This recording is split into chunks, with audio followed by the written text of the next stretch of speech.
안녕하세요. 제 강의를 계속하겠습니다. 이번 시간에는 이제 기말 정리 사항을 정리하도록 하겠습니다. 상기업을 할 때, 회계 사이클을 할 때 기말 정리 사항이 없는 걸로 해서 사이클을 전체 결산 과정을 봤습니다. 실제는 기말 정리 사항이 많이 있죠. 수정해야 할 사항 이게 많습니다. 그래서 거기에 대한 정리를 해야 완전한 회계 사이클을 할 수 있다 이거죠. 그리고 상기업을 할 때는 기말 정리 사항이 포함된 사례를 다루어야 되기 때문에 미리 기말 정리 사항을 조금 정리를 하고 상기업의 회계 사이클을 사례로 들어보겠습니다. 우선 기말 정리 사항 수정 분계 이게인데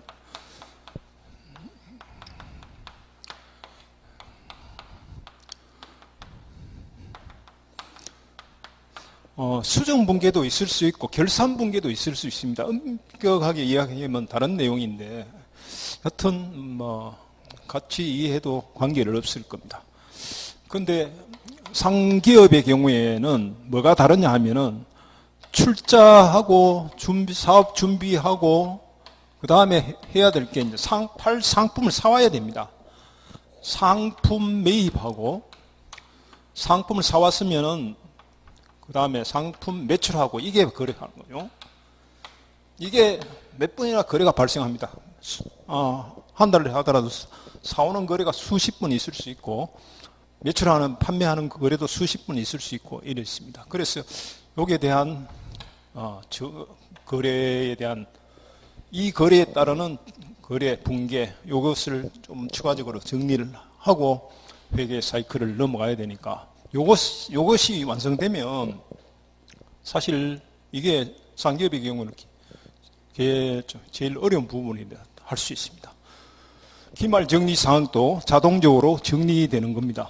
추가적으로 기말 정리 사항이 필요할 수 있습니다만은 그거는 계속 꾸준히 하나 두 개씩 첨가하면 몇 개 첨가하면 되니까 기본적인 사고가 여기서 형성된다고 봐야 되죠. 자. 먼저 상품을 산다. 그러면 어떻게 분계를 해야 되겠어요? 상품 예를 들면 10만 원어치 샀다. 1000만 원어치 샀다. 100만 원어치 샀다. 현금으로 살 수도 있고 외상으로 살 수도 있고 과거는 음을 끊을 수도 있습니다. 구입하다 이러죠. 사다. 팔 때도 마찬가지입니다. 이거 상품을 보관하고 있다가 진전하고 광고하는 동안에 보관하고 있다가 이걸 판매하잖아요. 판매하면 이걸 어떤 형식으로 회계 처리해야 되느냐.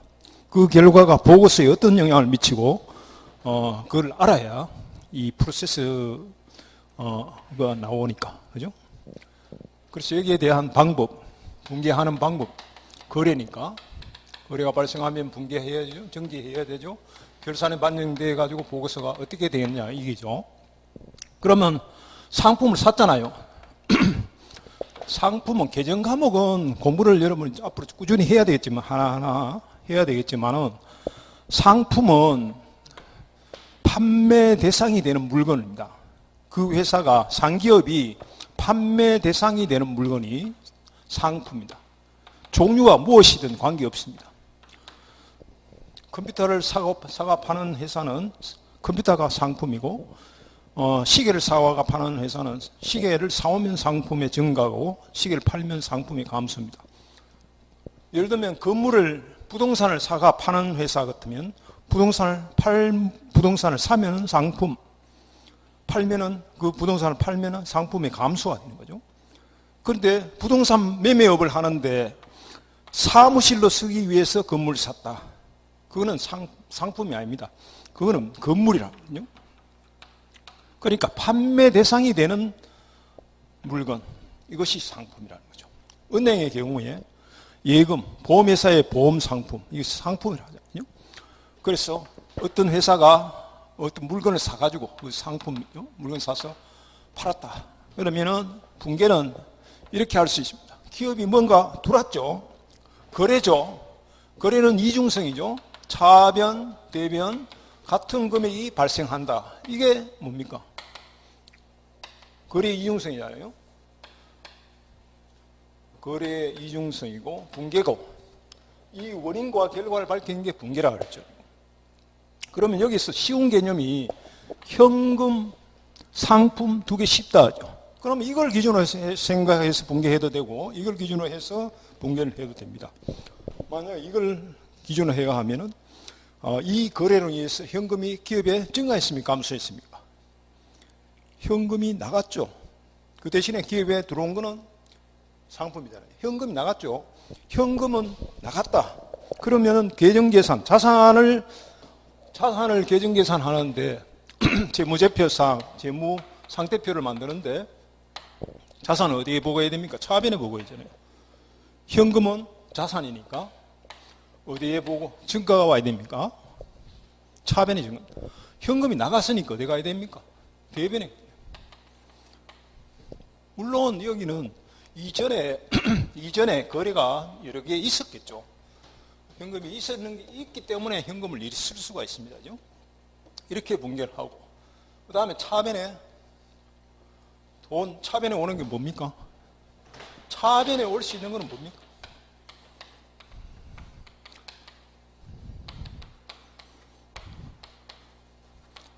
차변에 올 수 있는 것은 투자를 어디에 했느냐 하는 거죠. 경영을 어디에 했느냐 하는 거죠. 자산의 증가, 부채의 감소, 자본의 감소, 수익의 감소, 비용의 증가, 이런 거죠. 계정계산을 생각해 보세요. 돈을 쓰는 방법 아닙니까? 돈을 쓰는 방법은 이죠. 만약에 차변에 올 수 있는 건 뭡니까? 차변에 올 수 있는 거. 자산의 감소, 부채의 증가, 자본의 증가, 수익의 증가, 비용의 감소. 대변이죠. 대변에 올 수 있는 거. 돈의 원천, 자금의 원천은 대변이, 이거 팩트가 있는 거는 대변의 증가죠. 반대 거는 감소가 오는 겁니다. 계정계산을 따져보는 거죠. 계정계산 해가지고 보고서를 만들어야 된다. 결과만 보고서에 나타내야 된다. 이렇게 생각하면 되죠. 그래서 여기에 보면은 상품을 샀잖아요. 그 사면 상품이 기업 들어오죠. 상품은 자산입니까? 부채입니까? 자본입니까? 수익 비용입니까? 자산이죠.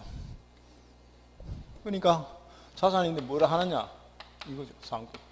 판매 대상의 물건을 샀다. 그럼 자산이 증가한 거죠. 팔았다. 자산의 감소죠. 그래, 이렇게 분개를 해야 된다. 그죠? 팔았다. 이러면 해야 됩니다. 이 상품을 샀는데 팔았다. 그럼 분개를 어떻게 했어요? 거래 이중성에 따라서 하면 되죠. 150만 원 팔았다. 150만 원 들어왔다. 이렇게 되겠죠. 차변, 대변 동시에 같은 금액이 발생되고 그 원인과 결과를 밝혀주면 분개가 된다. 이런 얘기죠. 상품을 팔았다. 그러면은 팔아가지고 돈을 1,500만 원 받았다. 150만 원 받았다. 그럼 기업에 들어오는 건 뭡니까? 상품은 나가고 현금 들어오죠. 현금은 자산이니까 어디에 들어왔으면 증가니까 차변에 와야 되죠. 이렇게 분개가 되는 겁니다. 그럼 대변은 상품이 갖고 있는 걸 팔았으니까 상품이 이렇게 나갔죠. 줄여줘야 됩니다. 그러면 여러분 보세요. 상품이 100만 원 밖에 없잖아요. 100만 원이 없는데 이거 150만 원 팔 수 있습니까? 안 되죠. 100만 원 받고 못 팔아요. 증가가 없는데, 자, 여러분 상품이라는 자산은 여러 개니까 계정은 상품도 그리고 자산도 예상 매출 계정을 여러 개 그렸는데 상품이라는 자산은 이렇게 되니까 100만 원을 샀잖아요. 팔 수 있으면 다 팔면은 100만 원 팔 수 있어요. 그럼 계정계산하는 자력이죠. 창고에 하나도 없죠. 계정계산하는 자력이 전혀 없거든요. 100만 원 사왔는데 150만 원 팔았다. 있을 수 없습니다. 그럼 100만 원만 상품을 줄일 수 있습니다. 그러면은 거래 이중성이 성립 안 되죠. 그럼 어떻게 해요? 500만 원, 50만 원 더 적어줘야 됩니다. 이게 뭐냐? 상품 팔아서 남긴 이익, 상품 매출 이익이라 이렇게 분개를 했네요. 100만 원짜리를 150만 받았으니까 50만 원 이게 수익이고, 수익이 발생했는 거고, 이거는 자산의 감소죠. 자산의 감소. 돈을 어떻게 만들었냐 하면은 자산을 감소시가 100만 원 만들고 돈 벌어가 50만 원 만들어서 150만 원을 가지고 기업이 들어왔다 이런 얘기죠. 회계 언어가 이렇게 붕괴를 합니다. 그래서 상품을 사면 붕괴를 어떻게 할까? 상품을 팔면 어떻게 붕괴? 이렇게 하면 됩니다. 그때 혹시 현금으로 안 사고 외상으로 샀다 이러면 뭡니까? 외상으로 샀다. 거래처가 그 자기의 회사에 상품을 외상으로 준 회사가 외상 매입금 부채입니다. 100만 원 이렇게 현금이 아니고 이거는 뭐냐 하면 채권자가 이 기업에 100만 원 투자했는 거예요. 그래서 기업 자산이 상품이 100만 원 증가했는 거죠. 그러니까 채권자가 이 기업에 이만큼 투자했기 때문에 받을 수 있는 권리라는 거죠. 부채가 아니고. 여기서 아까 이야기했듯이 제가 앞 시간에 이야기했듯이 기업 실체 공존이 아니고 자본주의 이론, 기업의 주주가 주인이다 이런 사고 같으면은 이거는 갚아야 할 의무가 있는 거죠. 자산에서 이걸 빼야 나머지가 자기 거다 이런 사고죠. 그래 하면은 이 외상 매입금은 갚아야 할 부채 외상 매입금 채무가 있는 거죠. 그렇게 해석해도 틀리는 건 아닙니다. 과거도 그래 해왔고. 그러니까 현금을 사면 현금, 외상으로 사면 외상 매입금 이럽니다. 어음을 꺼내주고 사면은 지급어음 이렇게 하면 돼요. 이게 전부 부채입니다. 물건을 사오면서 현금 주면 현금이 줄고 외상으로 사오면 줄 돈이 증가하고 이게 어음을 끊어주면은 어음으로 갚아야 할 의무가 생겨나니까 이거죠. 이걸 50만 원 이렇게 나누어서 현금 50만 원 주고 50만 원 외상했다 하면 이렇게 하면 돼요. 돈을 모으는데 이렇게 해도 됩니다. 100만 원어치 상품을 사는데 현금 50만 원 주고 외상 20만 원 하고 어음 30만 원 꺼내줬다. 이래도 되죠. 그러면 붕괴가 이렇게 생길 수 있습니다. 상품 팔 때도 마찬가지입니다. 현금 받고 팔 수 있죠. 외상으로 팔면 이거는 외상 매출금입니다. 100만 원은 현금 받고 50만 원은 외상 매출금으로 외상으로 줬다. 그럼 나중에 줄라 해가지고 있다. 어음을 끊어서 받았다. 그럼 받을 놈 이렇게 나누어서 금액을 이게 150만 원이면 이것도 150만 원대 거래 이중성에 따라서죠. 그래서 붕괴하는 방법은 상품 사고 팔고 하면 이렇게 붕괴를 하면 됩니다. 기본적으로.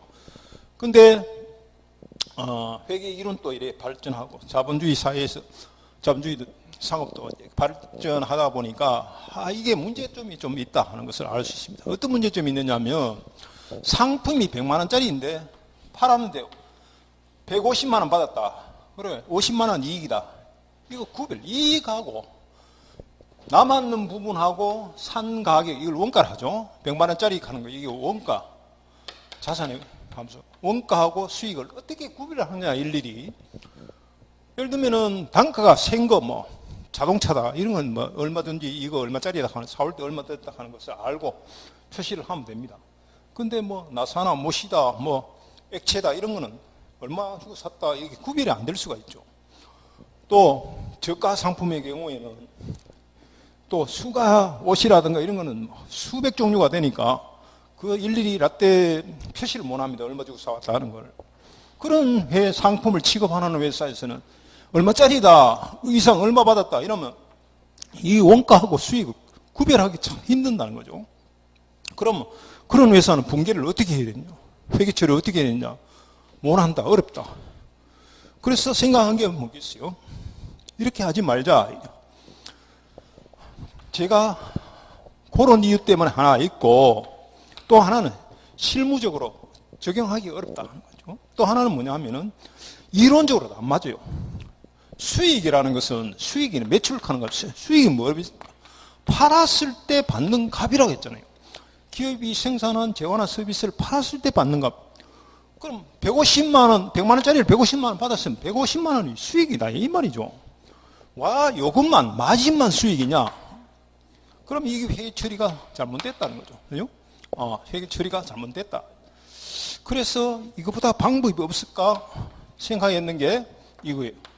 이렇게 분개하지 말고 이렇게 분개하자. 현금을 150만 원 받았다. 이래 되면 150만 원, 거래 이중성에 따라서 100만 원. 이게 팔았을 때 받는 값 전체가 수익이다. 그죠? 수익. 매출 수익이다. 이렇게 분개해야 된다는 거죠. 그러면 문제가 뭐? 팔았을 때 이거하고 차이를 감아보니 이런 방법으로 회계 처리하나 이 방법으로 처리하는 회계가 같아야 되잖아요. 결론이. 이게 뭐 틀리는 거, 이론적으로 틀리는 건 아니거든요. 그래서 이 상품이 팔아버렸으니까, 사는 상품이 팔았으니까 상품을 줄여줘야 된다는 겁니다. 상품을 그대로 두면 안 되죠. 팔아버리면 상품이 없어지잖아요.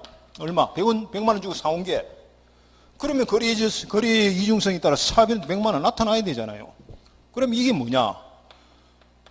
매출 원가. 이게 비용이라는 거죠. 비용이 뭐였습니까? 수익을 얻기 위해서 사용 소비된 거. 이게 상품이라면 이거 팔므로써 기업이 보관하고 기업에 있던 것이 자산이 빠져나가가지고 소비자 손에 가버렸죠. 기업에서 사용 소비돼 버렸잖아요. 팔리는 순간에. 이 100만 원짜리가 사용 소비됐으니까 비용이. 그러면 이거 이렇게 분개하나 이렇게 분개하나 뭐 차이 있습니까?